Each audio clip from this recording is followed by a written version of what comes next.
Assalamu alaikum, everyone. My name is Khalid Jamiel. I'm a third year medical student. And today we're gonna have a Abrar midterm crash course, mainly talking about inflammation. So in the lecture, we're gonna be covering acute inflammation, chemical mediators, morphology of acute inflammation, and finally chronic inflammation. So before I start the session, just want to give a few words about Dr. Abrar. His lectures are known to be very dense and difficult, but when you reorganize them and filter them, they're all talking about the same concept. It's basically one lecture divided into 4 hours, and he tends to be very redundant, repeat many concepts across the 4 lectures, and also his lectures are very disorganized. What I did today was organize these lectures and filtered all the redundant stuff. It is concise, but inshallah, it should be enough for the midterm and the final, inshallah, session. For pathology in general, you should always focus on buzzwords. You shouldn't try to memorize everything word for word. Always in pathology, the questions are going to be a big case. And in this case, there's going to be multiple hints that lead you to the final answer. So you need to focus on these buzzwords, and I'll be focusing on them as well. And for Dr. Abrar, all of his questions, 90% of his questions are from Robbins. After you finish the session, we can go to Robbins, chapter 2, acute and chronic inflammation. Some questions are irrelevant. I think 5 to 10 questions are irrelevant, but the rest are relevant. So you should be able to solve 90% of the questions from Robbins. And if you did, then inshallah, you're 100% good for the midterm and the final. So today we're going to be discussing first acute inflammation, then transforming into chronic inflammation, and then I was originally going to discuss tissue repair as well, but they told me it's not in the midterm, so I removed this part. We're going to mainly be discussing acute and chronic inflammation and the chemical mediators in between, because the inflammation process is mediated by chemicals released in the body. And we're going to discuss those in details. Now, from this slide alone, there might be multiple questions in the exam in immuno and path. And where do those questions come from? Acute inflammation, the main cells are neutrophils. Whenever you see a setting of acute inflammation, you always think neutrophils, neutrophils, neutrophils. And then for chronic inflammation, the main cells are macrophages, then along with lymphocytes as well. Right? And this comes in many lectures before from Dr. Aban, and then also in immuno. You need to understand this concept very well, that acute inflammation, the main cells are neutrophils. And for chronic inflammation, the main cells are macrophages and lymphocytes. So let's start with acute inflammation. So what is acute inflammation? Is inflammation a good or a bad thing? Obviously, it's a good thing, right? And it's the way our body fights off diseases and deals with tissue injury. But if inflammation persists and doesn't stop and transforms into chronic inflammation, then it becomes bad, because it then damages the cells of the body itself, and then that's what causes the bad consequences of inflammation. And we always hear meningitis, pericarditis, pleuritis, and those are all bad diseases. It's basically uncontrolled inflammation. So it's crucial to fight off infections, but in a controlled level. If it's not uncontrolled, then it becomes a disease. So for acute inflammation, we're going to be discussing the initiation, how it starts, and then we're going to discuss chemotaxis and extravasation of neutrophils. So chemotaxis is neutrophils coming to the site of the infection, and then extravasation is from the name extravasation, taking out of the vessel, right? And how neutrophils leaves the blood vessel and enters the site of inflammation.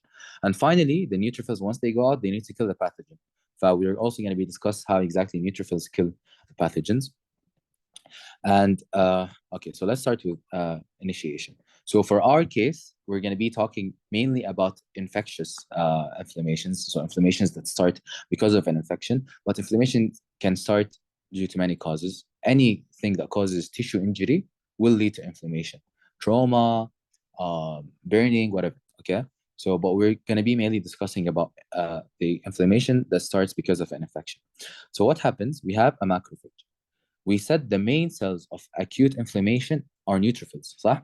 However, what initiates acute inflammation is macrophage. Okay, so it's important to distinguish between these two. Macrophages initiate acute inflammation, but they're not the main cells of acute inflammation. The main cells are neutrophils. Yeah. So what happens is we have special receptors on macrophages called toll-like receptors, or they're called PRRs, the general name, but the ones on macrophages are called toll-like receptors.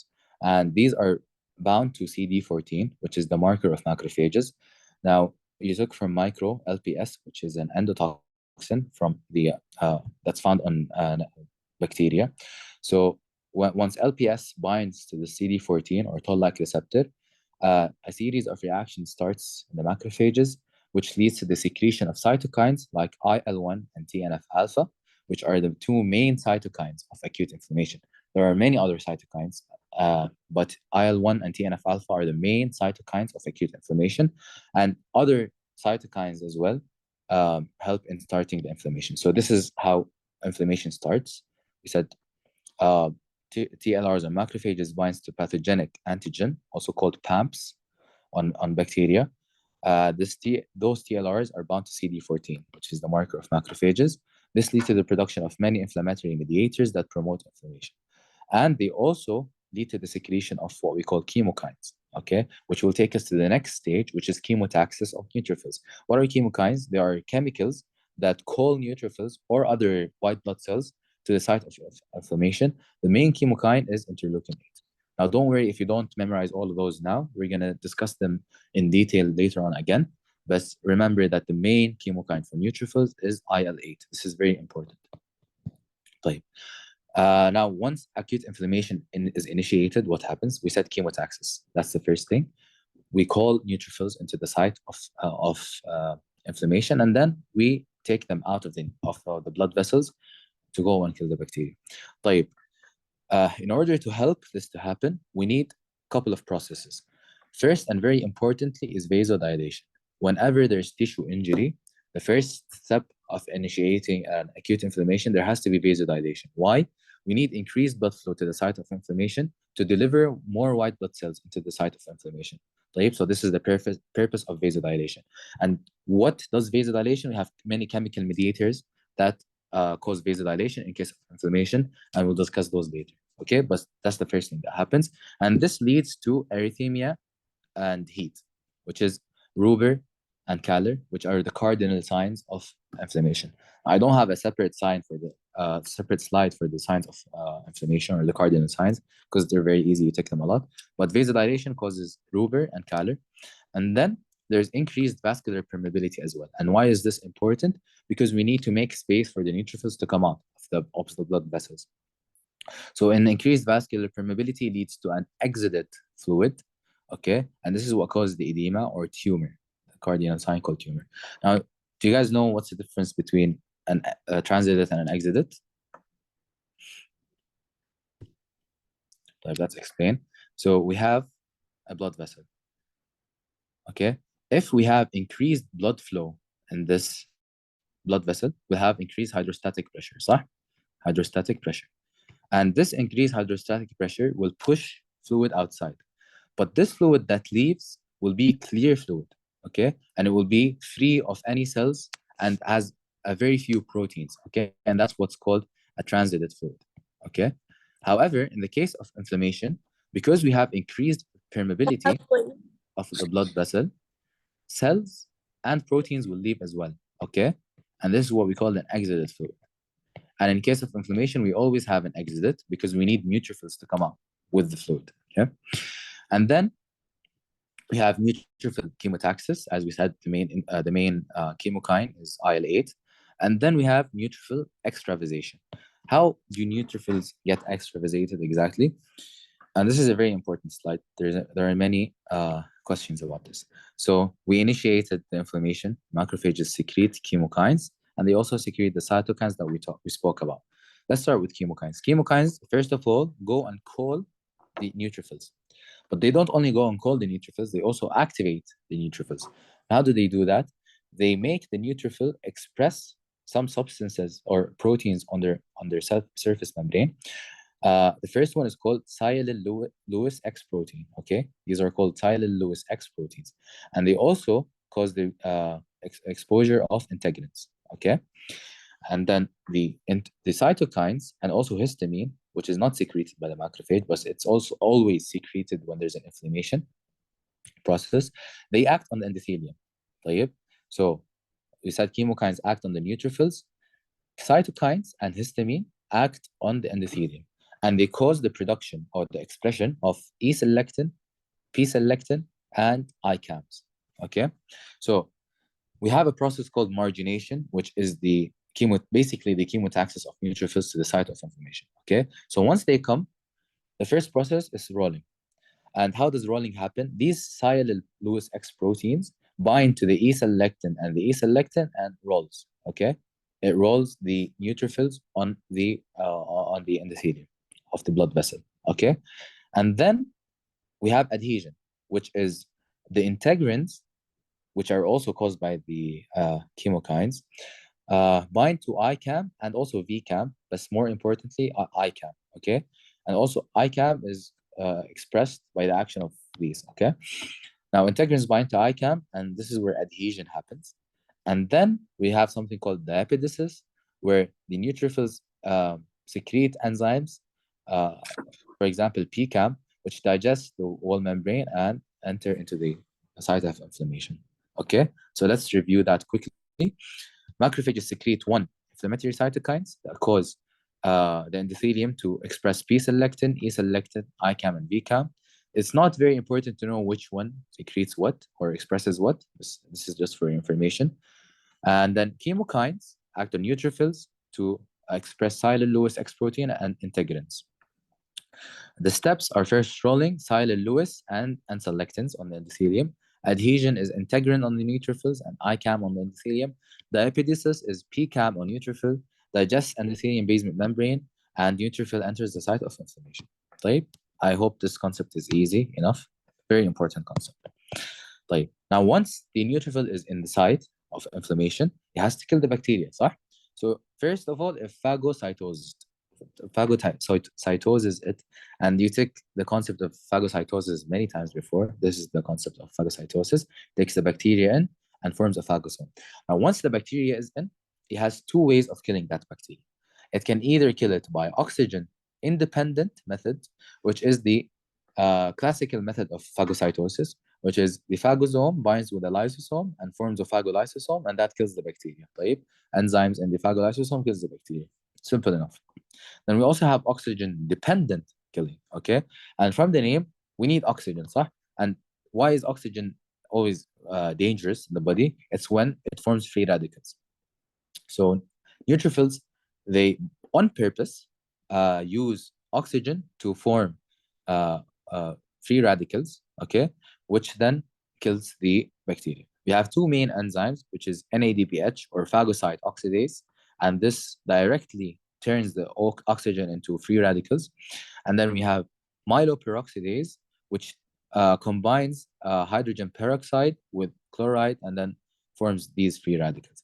Now, why I didn't focus on the exact mechanism is that it's not important for pathology. What's important for pathology is that neutrophils can kill bacteria in two ways, either oxygen-dependent or oxygen-independent. Why exactly is this important? Because we may have defects in these enzymes. So if we have any defect in anything from extravasation to dependent or independent killing, we'll have a problem with inflammation. And if we have a problem in inflammation, we'll have immunodeficiency. And if you have immunodeficiency, you'll be very susceptible to infections, okay? And so let's discuss these deficiencies. We have, first of all, leukocyte adhesion deficiency type 1. Okay, so it's telling you from the name, we have a problem with leukocyte adhesion type 1. And this is an integrin deficiency, right? Most of these are genetic, by the way.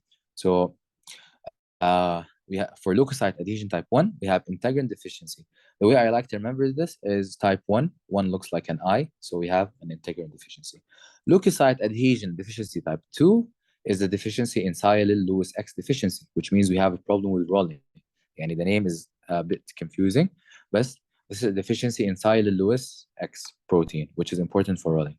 I like to remember this in a 2 looks like S, okay? 1 looks like I. And then we have Chidiac-Higashi disease, which is a defect in phagolysosome function, which means we have a defect in oxygen-independent killing. And this will also cause immunodeficiency. Then we have an inherited defect in phagocyte NADPH oxidase. خلاص, this is the name of the disease. We have a defect in NADPH oxidase or in MPO. So we can have any type of these scenarios, and all of them will lead to the تقريبا the exact same symptoms. A classical case would be a 12-year-old boy comes with a repeated infection of fungal infections and whatever, right? And so what do you think he has? And then one of the options will be one of these, in wallah, deficiency in integrin, or deficiency in rolling, or deficiency in oxygen dependent killing. Okay, and they won't ask you to differentiate between them من ناحية symptoms. If they specifically tell you that this is a leukocyte deficient type 1, then you're expected to know. But if they just give you a case without telling you the name of the disease or the deficiency, then you're not expected to know the difference. It can be any one of them. They all present with similar symptoms. So this is it for the acute inflammation lecture. I hope it's clear. Now let's start with chemical mediators. Now, many people hate this lecture because they think it's a lot of memorization. But honestly, this is the easiest, well, not the easiest, it's very easy. The amount of information you need to memorize is not a lot. The doctor has it as 35 slides or something like that, but they're all repeated information. So the way I like to categorize it is like this: cytokines and their functions, chemokines and their functions, plasma protein derived chemical mediators and their functions. And these are complements, the complement system, and kinins. And I'd like to add as well the coagulation system, but I didn't add it because it's not as important as those. Coagulation system or factors, yani.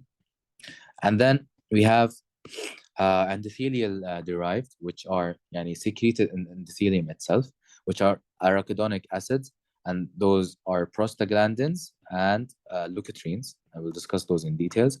And we have platelet activation factor as well. And then finally, histamine, serotonin, and nitric oxide. So I promise you it's not a lot. Let's go to each one. We have cytokines. Now, there isn't a single new piece of information in the slide. We took that cytokines are secreted by macrophages and sometimes endothelial cells, but mainly macrophages. And their actions are leukocyte adhesion and activation. And the systemic effect is fever, okay? TNF alpha and IL-1 causes fever. This is the only new piece of information in the slide. And they are the main cytokines for acute inflammation. طيب? Simple enough. I don't think there's a lot on this slide. The second thing we need to know is chemokines. Now, I focused on the chemokines on neutrophils because these are the main chemokines that act in acute inflammation. But there are also other chemokines for other types of leukocytes. Tamam? So chemokines aren't restricted for neutrophils. They can also call other types of white blood cells. Their sources, again, are mainly macrophages and other white blood cells, but mainly macrophages in the setting of acute inflammation. And this is why we say macrophages are important for the initiation of acute inflammation, and they secrete the chemokines and the cytokines necessary for starting the process. Now, their action is chemotaxis. Simple enough. Like chemokines, chemotaxis. All right. So now we have to memorize these four. Okay. The main one, if I had to memorize only one thing from this slide, it would be this. Okay. Now, what are these names? What's CXC? What's CC? It's basically these chemokines they're all cysteine rich. Okay. They have the cysteine amino acid. Now, depending on the organization of the cysteine in the chemokine, we call the name. طيب? So CXC, for example, means C cysteine and then another amino acid and then cysteine. This is the pattern. Okay. CC, for example, means cysteine to cysteine. على طول. C, for example, means just one cysteine. And then CX3 or C3XC. معلش, I think 3X. والله مو متأكد. المهم, this one is cysteine, 3 amino acids, and then another cysteine. طيب? So if I were to memorize only one, it would be this one. طيب? I don't think they would ask you about another one, but we should memorize it anyway. CXC, IL-8 is neutrophils, and this is not new information. We only added that IL-8 is also called CXC. طيب? Now we have CC, which is for basically all types of leukocytes. And a way I like to remember this is CC in an email and then a couple of names after. So this is the most potent chemokine. It causes many types of leukocytes. So it's I don't think they'll ask you a question about this. Then it's not specific to anything. And then we have C, which is just على طول lymphocytes. And then we have CX3C, which is the largest out of those. So I like to remember it and know this is the largest, so it calls macrophages. And it also calls T cells. Okay. So that's it for the chemokines. Next, we have plasma protein derived, or they're produced in the liver, basically. So these are already existing in the blood plasma. طيب? So we said complements, kinins, and 3 is coagulation factors. All of them. Factor 5, 10, thrombin, but mainly thrombin. Okay. So complements, the main one is C5a, and the main function is chemotaxis of neutrophils. Where else did we see chemotaxis of neutrophils? IL-8 or CXC. تمام. Source is plasma protein, liver. C3a has little function. It's not as much as C5a. Okay, so C5a is the main complement for inflammation, and its function is chemotaxis of neutrophils. Then we have kinins, and the main one is bradykinin, and it's also produced in the liver, and it always circulates in the blood, but is only activated once there is an inflammation. And what are the actions? Vasodilation. So now we have our first vasodilator, okay? Increased vascular permeability. We have our first increased vascular permeability. And then we have pain. We have our first pain. طيب? So bradykinin is special. Vasodilation and increased vascular permeability. These two generally go together. Usually anything that vasodilates also increases vascular permeability, and pain is important. طيب? And then the source is plasma protein derived. Coagulation, it simply increases the inflammation طيب, by activating the cytokines and moderation even more. Okay, but it's not important at all. Coagulation factors, which mainly thrombin يعني, they activate complements, and this increases the inflammation process. Thrombin is also a factor too, by the way. But anyways, I don't think you need to remember it. Remember complements and bradykinin. These are important. C5a, chemotaxis, bradykinin, all of these three functions. Next, we have endothelial derived. And this is the most, I think, complex part of the lecture. This pathway you'll see a lot in POD. So I think you need to get yourself familiar with it well. We have endothelial derived, which means it is formed in the endothelium. And how is it formed? On the endothelium, the phospholipids in the membrane are pulled away from the membrane. Sorry. Are pulled away from the membrane, and then through an enzyme called phospholipase, forms an arachidonic acid. And this is why those are called arachidonic acids or echinosoids, okay? And then this arachidonic acid can take two pathways. It can either take the cyclooxygenase pathway, COX, or it can take lipooxygenase pathway, which forms leukotrienes. So I'm not going to go into detail of the pathway because it's not important here. What's important for us here is the actions of prostaglandins and leukotrienes. Prostaglandins, first, vasodilation. Now we have our second vasodilator. Our first vasodilator was bradykinin. Now we have our second vasodilator, which are prostaglandins, all of generally. And as I said, vasodilation usually comes with increased permeability. طيب? So we have our second increased permeability, which is prostaglandin. Our first was again bradykinin. And you'll realize that usually things that vasodilate or and increase vascular permeability do not come from cells. They come from the endothelium or from the blood itself. عشان it needs to be ready. والله أول ما inflammation happens, I vasodilate and increase permeability على طول. Okay, so that's it for prostaglandin. Thromboxane A2 vasoconstriction is not very important. Okay, that's why I highlighted prostaglandins. Because thromboxane A2 mainly functions in coagulation. It will be important in other lectures, like the pharma lecture or when Dr. Rayhan gives you his lectures. But for now, remember prostaglandins, vasodilation, and increases vascular permeability. And then for leukotrienes, we have chemotaxis. Now we have our third chemotaxin. First was IL-8, second was complement 5A, and third is leukotriene B4, only leukotriene B4. And then anything else in the pathway, C4, D4, E4, we have vasodilation. طيب? So let's summarize arachidonic acids. We said prostaglandins I'll skip this for a bit. We have vasodilation for PGI2, and then for PGE2 and D2, we have vasodilation and increased vascular permeability. I've never seen them ask about specific prostaglandin. They only say prostaglandin. So remember vasodilation and increased vascular permeability. And then for leukotrienes, we have chemotaxis of neutrophils for B4, and then for the rest, C2E, we have vasodilation and increased vascular permeability. They may ask about specific. Then no, the function of this is very different from the function of this.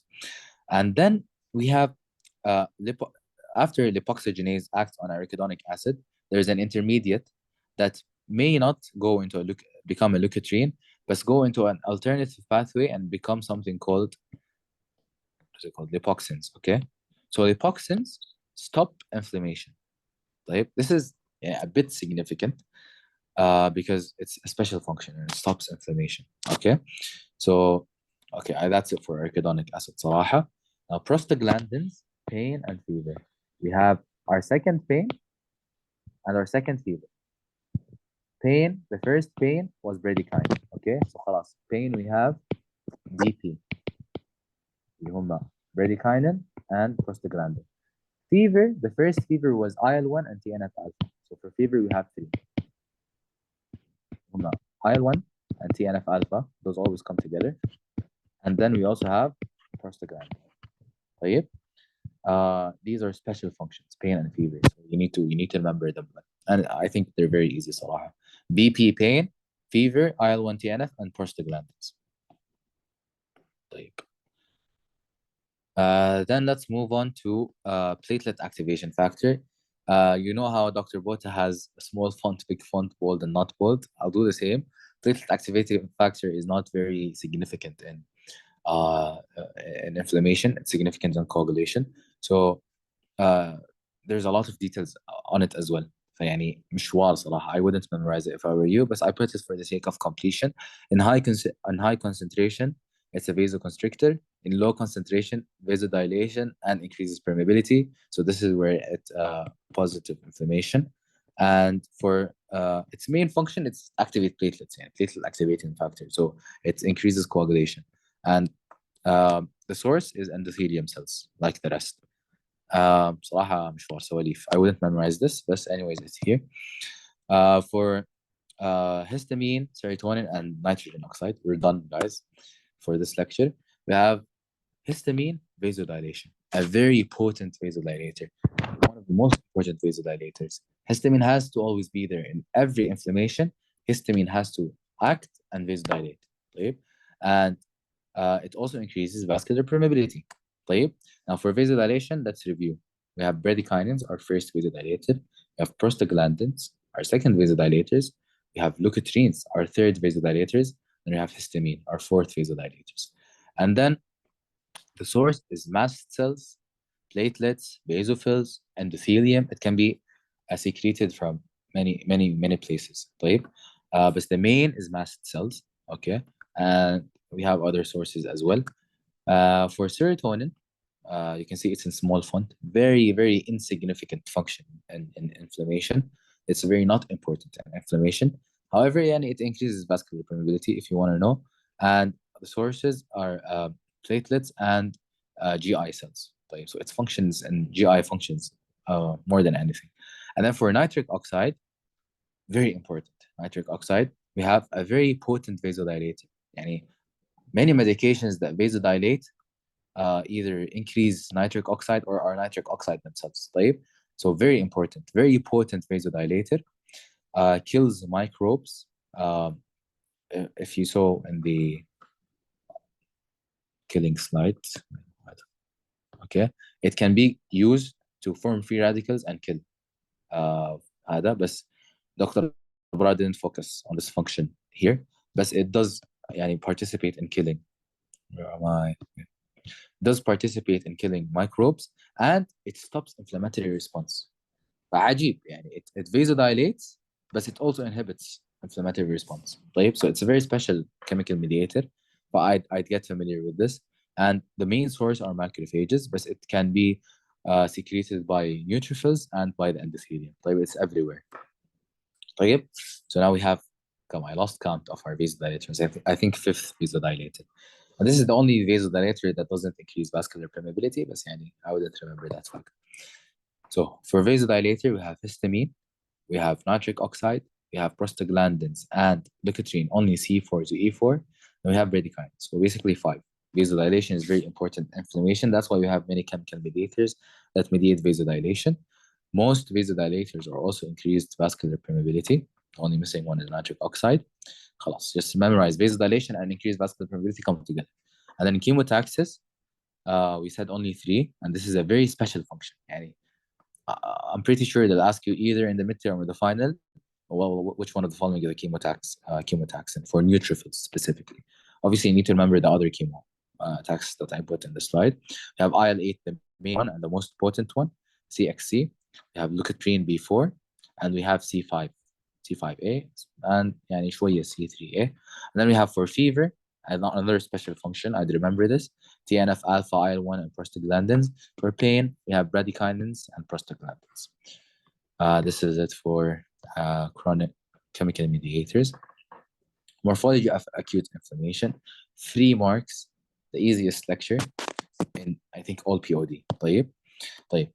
And this lecture is pictures. You need to memorize pictures very well, and you need to remember buzzwords very well. Okay, that's why this lecture is very easy. All acute inflammation have vasodilation, like this. Like for example, this is the normal, and there are vessels here, but you don't see them because they're not dilated. Here you have vascular congestion because of vasodilation. طيب. And then we have the leukocyte infiltrate. These are all neutrophils. If we zoom in, these are all neutrophils, segmented lobules. This is seen in all acute inflammation. طيب, they might bring you this picture, and unlikely صراحة, they might bring you this picture and tell you, what is this? You say this is acute inflammation. تمام? One thing I forgot to add for pain, this is another sign, cardinal sign of inflammation, and it's called, what was it called? Dollar, صح? Yeah, it's called dollar. And then we have loss of function. So these are five cardinal signs. هو ruber, choler, which is heat, tumor, which is edema, dollar, which is pain, and then we have finally loss of function. Okay, so inflammation may lead to loss of function, and that's why it's considered a disease sometimes. طيب. So we said this is for all acute inflammation. Then we have serious inflammation. طيب, that's the first type of acute inflammation. Morphology is يعني, the different shapes of acute inflammation that we can see, and the different shapes depends on the fluid that leaves the blood vessel. So the first type is serous inflammation. Serous means clear fluid. طيب, and this is seen in skin blisters. Buzzword يعني level million. طيب, you see skin blisters, you see this picture, you need to put serous inflammation على طول. Okay, and this is outpouring of thin protein-free fluid. Okay, there isn't much protein, there isn't much cells. So this is serous inflammation. Done. Fibrinous inflammation, very, very important. We have leakage of fibrinous exudate. This time, there is more severe inflammation, and so there is increased vascular permeability, more than serous, and so protein leaks. And what protein is this? Fibrin. Okay, and this is why it's called fibrinous inflammation. Buzzwords here: bread and butter appearance. If you can see here, this is basically, they said bread and butter because when you put butter and then put bread and then remove the bread, this is it will leave like a meshwork. Okay, this is the shape you can see here. طيب, so bread and butter appearance. And where does it happen? It happens in the pericardium mainly. This can happen in the meninges and pleura. But one thing about يعني, pathology in general, they will never bring pictures from outside the slides. But if you see this, you know it's fibrinous inflammation. If you see this, can you see this fibrin mesh of pink eosinophilic protein? This is also fibrinous inflammation. طيب. Done. And then we have suppurative purulent inflammation. طيب. Suppurative or purulent means the same thing. Big buzzword here, which is pus. طيب. If you see pus, you know this is suppurative or purulent. If you see pus, whether in the in the questions, and they like to describe pus. They don't really tell you, "Wallah, this is pus." لا. They tell you this is a yellow, thick fluid that has many neutrophilic infiltrates. This, is pus. طيب? And when you see that description, this is suppurative or purulent. You may also see staphylococcal infection. Wallah, a patient presents with previous history of Staphylococcus aureus infection. خلاص, you think of suppurative purulent inflammation على طول. Again, other buzzwords are lung abscess and appendicitis. A patient presents with acute right lower quadrant pain, and then, well, upon biopsy, they find a thick yellow خلاص. This is appendicitis, and this is suppurative or purulent. So, I think صراحة, we got a question on this in the midterm or the final, I don't remember. And we got a question on this in the midterm or the final, and then we got a question on this as well. But it's high yield and it's very easy. So that's why I say it's 3 marks. Memorize the pictures very well. Like another high yield point is the difference between abscess and just pus exited. Like, abscess means a collection of pus inside a nodule. Like this, for example. You see lung abscesses. These are lung abscesses. And this is also always due to suppurative or purulent inflammation. Different from pus, which is just a purulent exudate like this. This is just pus. It's not an abscess. This, what happens in the lung and in the brain are abscesses. Right? And you can see here, this is an abscess, a collection of dead neutrophils. This is liquefactive necrosis. Dead neutrophils everywhere and surrounded by a nodule. This is an abscess. You need to memorize this picture very well. This is pus. Dead neutrophils everywhere. Dead. طيب. And then we have ulcers. We got this question as well. They always bring this picture, this exact same picture, and you don't even need to read the case. You always put ulcer. So there's a point that I like to make. Ulcers are different from perforation. Ulcers, by definition, it's a break in the continuity of the epithelium. طيب. This is epithelium in the GI system, and then boop, there's no epithelium here. It's not because it's dipping, and people think it's because it's dipping that we say this is ulcer. No, it's because there's epithelium here and there's no epithelium here. Right? So it's a discontinuity or a break in the continuity of the epithelium. Right? And common sites are GI tract and skin of the lower extremities of the elderly. I'm confident if he brings you this question, he's going to bring you this exact same picture. However, if he just brings you a description, a patient comes with strong gastric pain, and blah blah blah, and then what do you think happens, and what do you think you'll see under biopsy? You'll see ulcer or discontinuity in the epithelium, whatever. Right? Now, I don't think this is very important, but an ulcer is a mix of chronic and acute inflammation. طيب? Because you see dead necrotic tissue, and then you see live neutrophils, and this is, we said, a sign of acute inflammation. طيب? And then we also see granulation tissue and fibrosis, which are things that happen after chronic inflammation. طيب? So what I'm trying to make from this is that it's a mix of both chronic and acute. طيب? That's it for this lecture. And then we're left with the final lecture, which is chronic inflammation. طيب. So let's give an overview of chronic inflammation first to see where we are in the picture. The definition of chronic inflammation is unresolved inflammation for more than 48 hours. This is an important point. They may bring you in the question, and we'll see later on.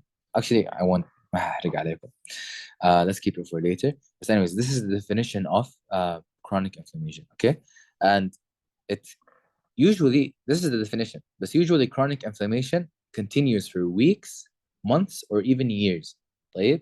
So, definition of 48 hours doesn't mean chronic inflammation happens for 48 hours وخلاص. لا. Usually it says for weeks, months, or even years. The stars of this show, chronic inflammation, is macrophages. طيب? Just like the star of acute inflammation was neutrophils, now the star is macrophages. طيب? And we'll see why exactly. Other cells involved are T lymphocytes, plasma cells. Sometimes you'll see eosinophils, basophils, whatever. Those aren't as important as macrophages. T cells are important, right? Macrophages and T cells are very important. Common causes, either persistent infection, right? Like TB or fungal infections. These are very difficult to get rid of. So they persist for a long time, and so they lead to chronic inflammation. Other example is prolonged exposure to irritant. So, for example, people who work in the sand industry, they're always exposed to silicon, right? And that's constant exposure to silicon will lead to something called silicosis, which is a form of chronic inflammation. We don't need to know this. This is just an example. And then we have autoimmune diseases. There's constant damage to the body tissue by the body itself, right? By autoimmune cells, and that's why the classic example is arthritis, and there's many other types of autoimmune disease that causes chronic inflammation. Type we have two different types of chronic inflammation. We have non-specific chronic inflammation, which is just chronic inflammation, the normal process of chronic inflammation, which is macrophage and lymphocyte mediated. However, we have specific types of chronic inflammation. What differentiates non-specific from specific is that non-specific, you see it everywhere in chronic inflammation. Specific, there are specific features that we see only in these types of inflammation, of chronic inflammation. And this is helpful because we can make a diagnosis. If we see under histology slide these specific features, then we know this is this disease, right? And so these are specific chronic inflammations. And the only one you need to know in this lecture is granulomatous chronic inflammation. And we'll talk a lot more about this later on. The classic example of this is tuberculosis. Don't worry about this now. We'll talk about it in detail. So now let's talk about just chronic inflammation in general. We said macrophages are the stars of the show. Why is that? Macrophages have two functions in inflammation, right? And chronic inflammation. By the way, do you guys know why 48 hours specifically? Why do we say chronic inflammation starts after 48 hours? I think it's because macrophages would increase after that. Excellent, right? Because macrophages, which are the stars of the show, start to come after 48 hours, right? The first cells that comes are neutrophils, but macrophages are slow, they're lazy, they come late. So when they come, then chronic inflammation starts. So that's why we have the timeline of 48 hours. Right.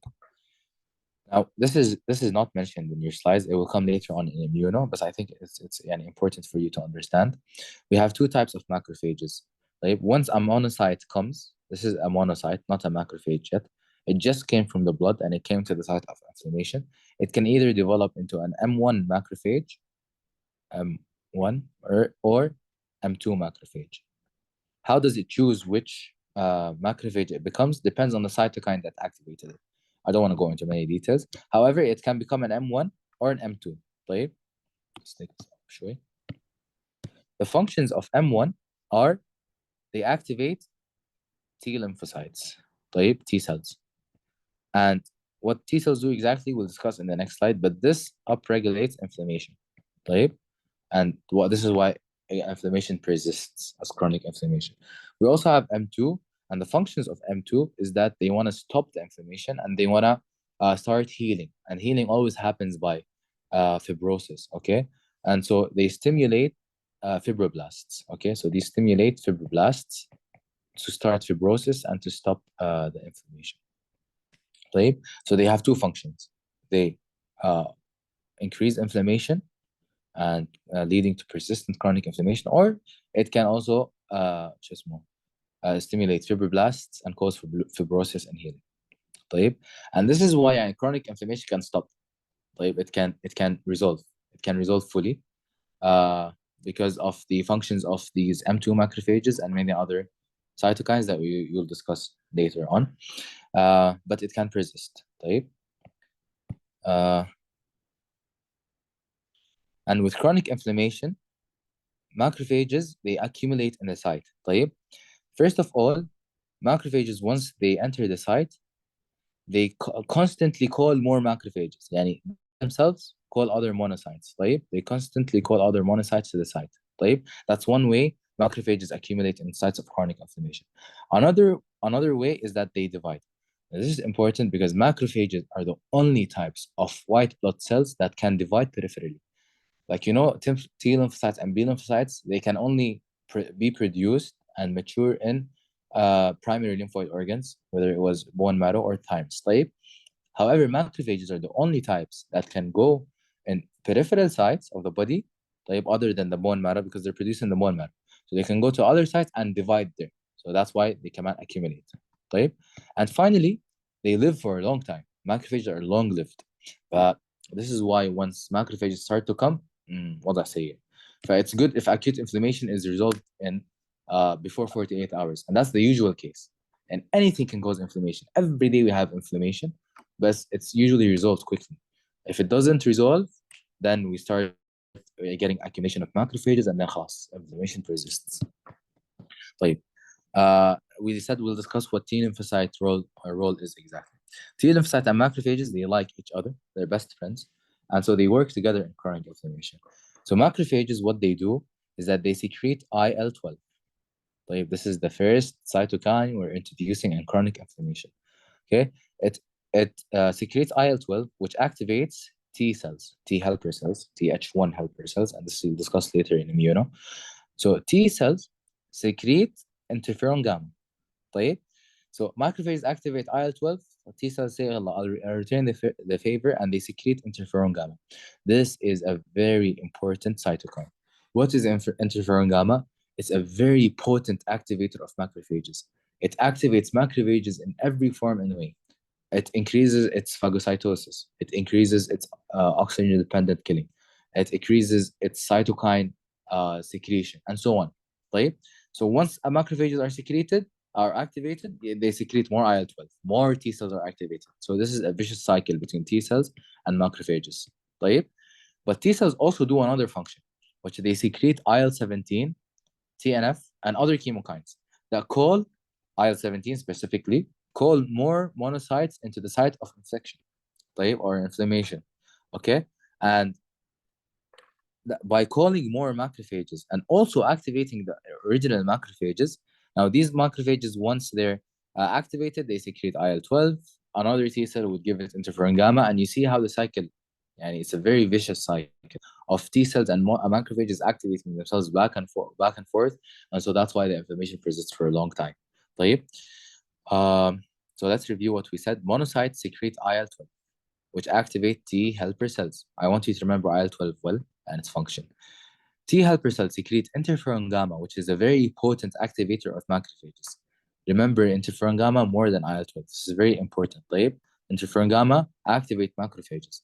And then also secretes IL-17, which calls macrophages or monocytes into the site, and then the cycle continues in the response. تمام? So everyone understands this relationship between monocytes and T cells well?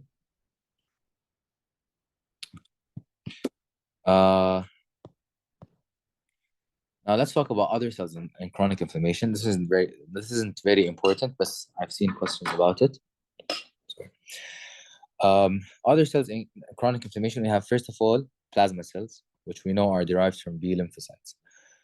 The main significance of this is that in chronic inflammation, you may see tertiary lymphoid organs. What are tertiary lymphoid organs? We know that B cells are produced in bone marrow, صح? And then they mature, and then they go to lymphoid organs, secondary lymphoid organs like lymph nodes, طيب, where they are activated, or they see an antigen, and then they proliferate. And what do they do when they proliferate? They form germinal centers, which are B cells, but then a lot of antibodies from this, okay, specific for this antigen, okay? So this is a germinal center. And you only see germinal centers normally in secondary lymphoid organs like the spleen or lymph nodes. However, in chronic inflammation, because there's constant exposure to antigens or constant inflammation وكده, you may see tertiary lymphoid organs, which is germinal cells outside secondary lymphoid. That's why we call it tertiary, in the peripheral tissue. And you see this very commonly in rheumatoid arthritis. And rheumatoid arthritis is forever inflammation. And because of this significant inflammation for a very long time, you see germinal centers in peripheral tissue, which is not a good sign, obviously. Secondly, you have eosinophils. You discussed this a lot. We have allergy reactions and parasitic infections mediated by IgE. And the chemokine that calls eosinophils is eutaxin. And if you remember, we said CC. That brings all هذا. A subtype of CC is called eutaxin, which is specific for eosinophils. Okay. important parasitic infections and allergic reactions. Any allergic reaction, you'll see eosinophils. And IgE obviously is important. Let me add that. IgE mediated. We have mast cells, which is probably the most important out of these three. They are important in hypersensitivity reactions. Okay, specifically type 1 hypersensitivity. You don't need to worry about that now. You'll study it later in immuno. Okay, so what do I mean by IgE and Fc receptor? This isn't very important for pathology. You'll study this again later in immuno in very much detail. So I just want to introduce it since it was briefly mentioned in the slide. We have mast cells, which are full of granules that contain histamine and prostaglandins mainly. طيب? And you can see why these are important for inflammation. We said, what are the functions of histamine?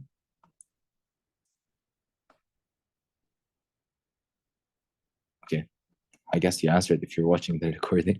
Vasodilation mainly, and the prostaglandins again, vasodilation, whatever we discussed. They're very potent activators of inflammation. And what happens is when you have an allergy to something specific, let's say we have an allergy to dust. This causes IgE antibodies, again, E is for allergy always. IgE antibodies come and bind to the surface of mast cells. We call this sensitization. Where does it bind on? Fc receptors. Fc receptors, okay, let's say this is an Fc receptor of the macrophage, the mast cell, and then IgE would come and bind to it. And then this is, خلاص, mast cell is okay now. When you get exposed to the allergen again, it binds to this IgE, which causes the degranulation of mast cells and the release of histamine and prostaglandins. And this is why it's called hypersensitivity. Sudden allergic reaction. It may be that it may take you in something called the anaphylactic shock. You'll take this in Dr. Rayhan's lectures, which means severe bronchoconstriction and severe inflammation that you can't breathe, okay? And this is called anaphylactic shock. This is what's important for this slide. Now, let's talk about the types of inflammation. These slides are very important. Non-specific chronic inflammation often follows acute inflammation. And if it happens, acute inflammation happens and it persists, it's not resolved, it will go into chronic inflammation. This is non-specific chronic inflammation. And the morphology of it is we have many mononuclear cells and sometimes neutrophils, but you can't tell. You can't tell what are mononuclear cells, what are neutrophils, okay? So for me, I like to remember this as I see many mononuclear cells. Mononuclear cells are cells, white blood cells with one nucleus. Can you see? Those are all mononuclear cells, mononuclear cell, mononuclear cell, mononuclear cell, mononuclear cells. So we have many of those. This is called non-specific chronic inflammation. Again, we see it here again. And the two classic examples are chronic cholecystitis, so gallbladder chronic inflammation. We have chronic gastritis, which is a chronic inflammation of the stomach, okay? Now memorize these photos. بصراحة, as I said, they're not going to bring a photo from outside the slides. So memorize these. And don't confuse this with an ulcer. طيب? Because people think that this descent is an ulcer. No, it's not. Because this is epithelium and the epithelium doesn't stop. It's a continuous epithelium. So this is not an ulcer. This is a crypt, which is normal morphology of a gastric mucosa. What's not normal is this many white blood cells or mononuclear cells. That's not normal. This is chronic inflammation of the stomach. تمام? Now we get to the important thing in chronic inflammation lecture. I'm 100% sure if he asks you something from this lecture, it's going to be starting from here and going down. طيب? So we have specific chronic infections. As we said, what makes these specific is the presence of special morphologic features that we don't see elsewhere. And these specific or special morphologic features are called granulomatous chronic inflammation, which is characterized by the presence of giant cells and granulomas. Let's explain this. We have a macrophage. طيب? Now, when macrophages are activated by interferon gamma, and then again, interferon gamma comes again. This is why it's important for this lecture. Very important. For interferon gamma, it activates macrophages in every form and way. And when macrophages become very strong, they change their morphology and they flatten, طيب, and they look like this. And that's why they're called epithelioid cells. They look like epithelium. طيب. They're still macrophages. They're epithelioid cells, yes, but they are still macrophages. They're basically strong, overpowered macrophages that can even kill tuberculosis. And if you study your micro lecture, you'll know that tuberculosis is a very hard infection to kill. But these cells are that strong. Now, when there's many epithelioid cells, they like to join forces and fuse literally into one cell. طيب. And this can be like 4 or 5 different epithelioid cells fusing together become something called a giant cell.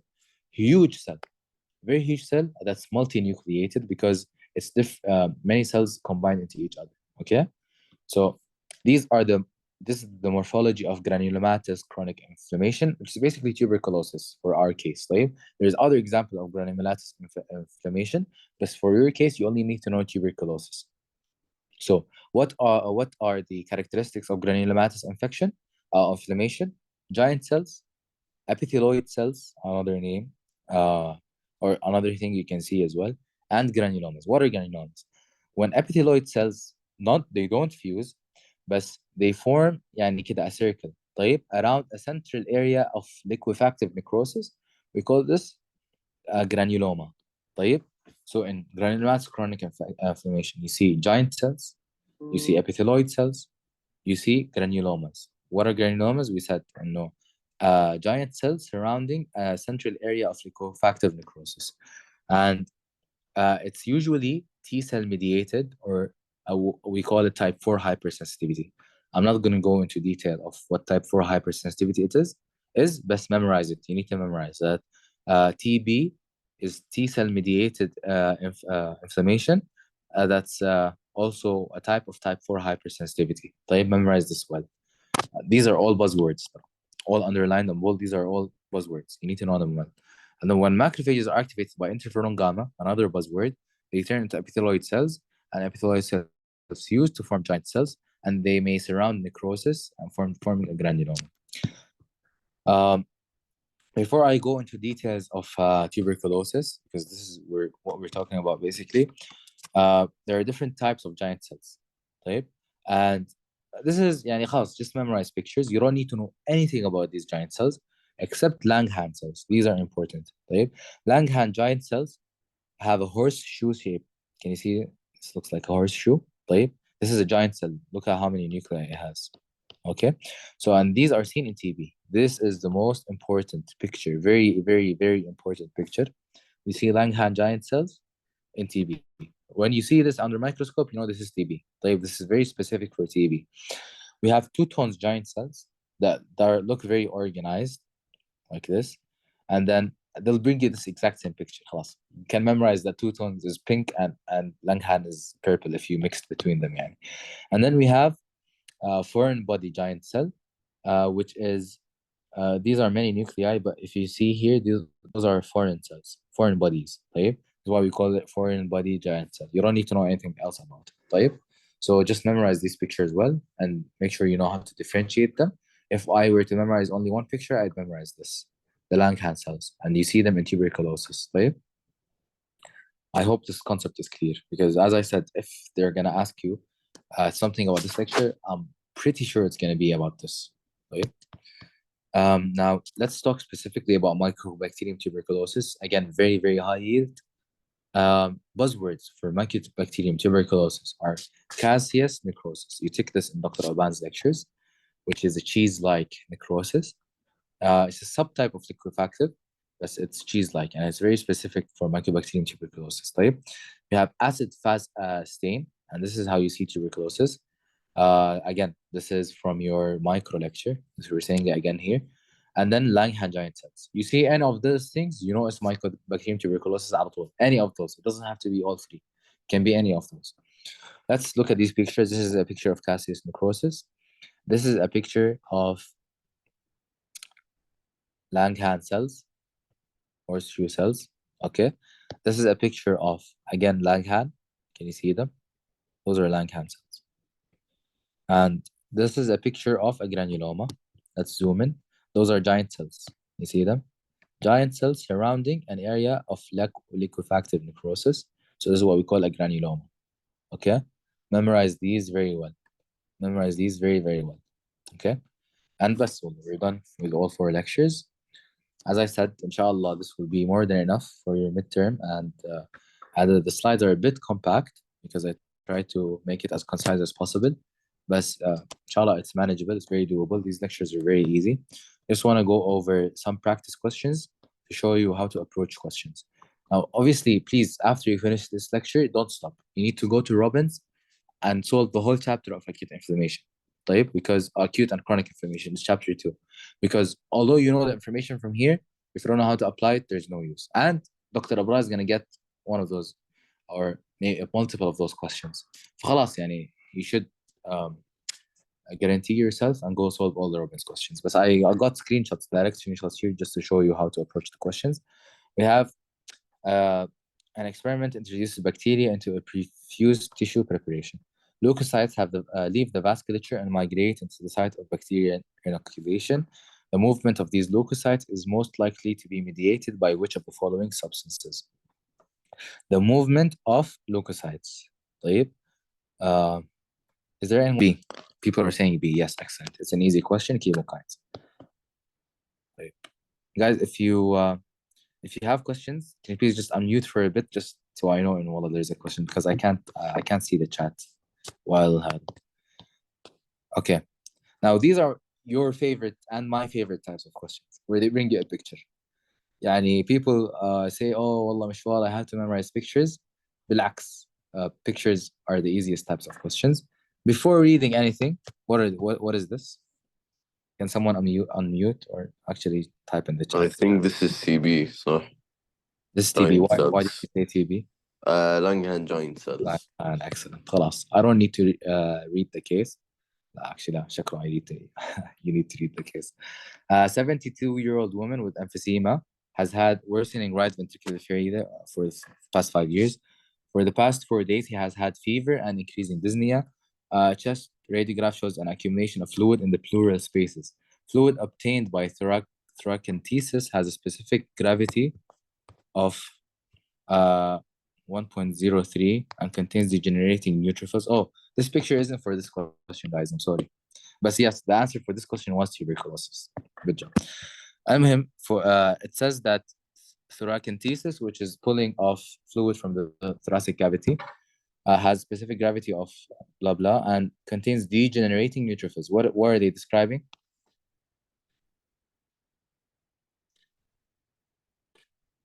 What is this fluid obtained?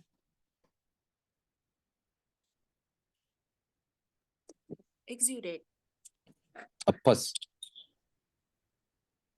Pus, because it has neutrophils. Okay, pus is composed of dead neutrophils and fluid. Okay, so the most likely cause of this fluid accumulation is an increase in which of the following mechanisms? What's the answer? Can it be C? Vascular permeability.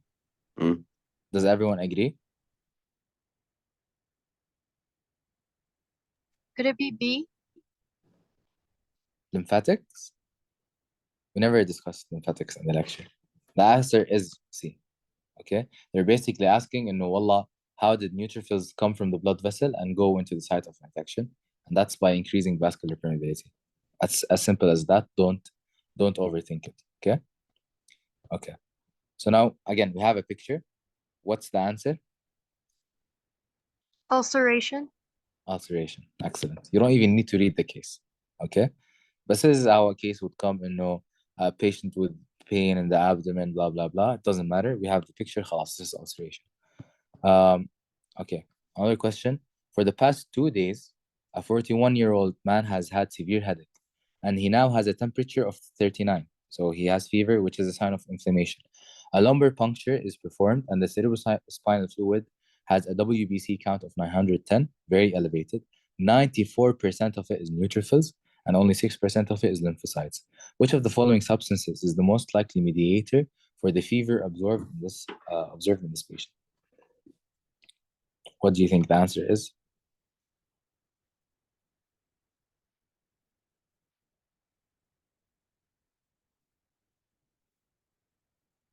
Anyone? Fever. TNF. TNF. What else causes fever?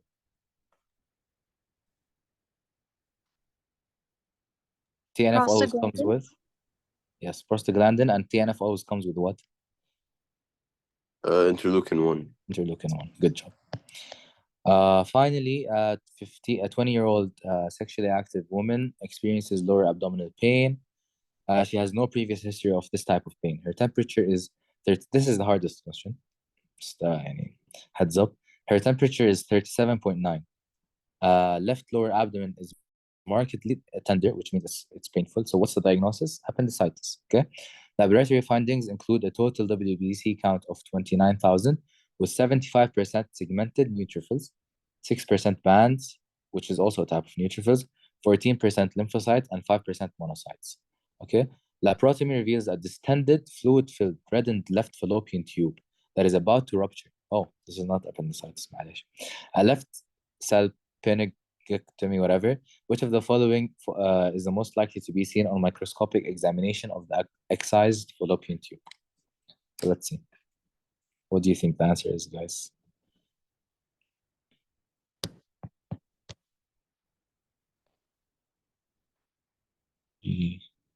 We have B.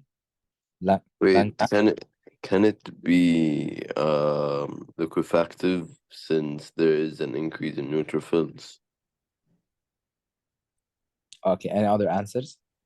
Fibroblastic proliferation. Okay, any other answers?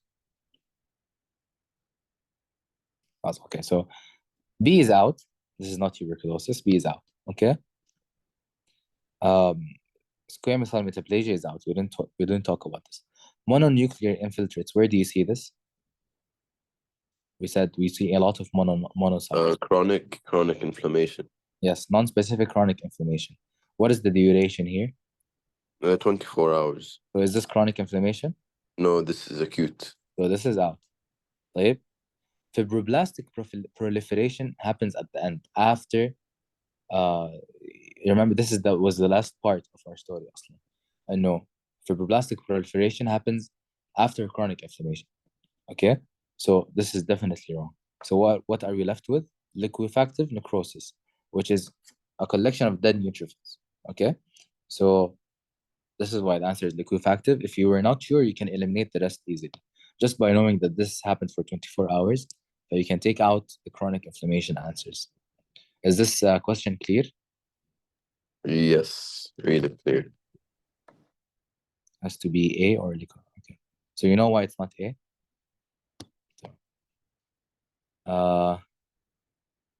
That's it. This is the end of our story. طبعا, as we said, the types, inflammation can either be completely resolved, it can then it can progress into chronic, and then it will fibrose or scar. That's how you heal. Okay. Any questions? لا Allah يعطيك العافية. It was really clear. Thank you, guys.